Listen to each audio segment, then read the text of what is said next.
Welcome back to Nasdaq Trade Talks. I'm your host, Jill Malandrino, Global Markets Reporter at Nasdaq. We're coming to you live from Las Vegas at the Global EQ Derivatives Conference. Joining me for this segment, we have Zed Francis, who's a portfolio manager over at Spider Rock Advisors. We're going to take a look at volatility ARP in a taxable environment. Zed, it's great to have you with us on Trade Talks. And let's talk about taxable clients and how they use volatility different than non-taxable.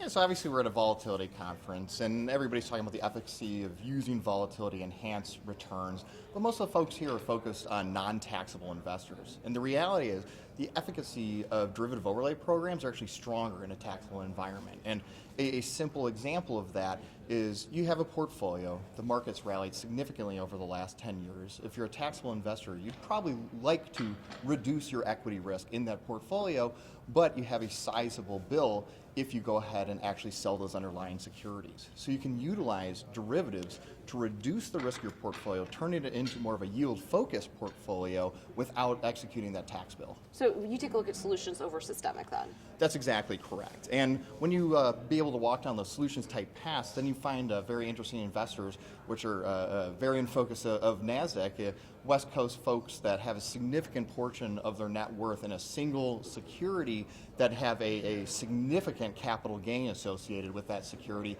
And they're looking for either diversification or just absolute reduction of risk because they might be utilizing that underlying asset to live their lifestyle without selling it and reducing that tax bill. And so because of that, you can do an overlay program to go ahead and effectively sell the security without generating that significant tax bill. So these sound like bespoke hedging solutions in effect? That's correct. And on us at Spider Rock, we have a technological platform that allows myself as a portfolio manager to view it all as one portfolio.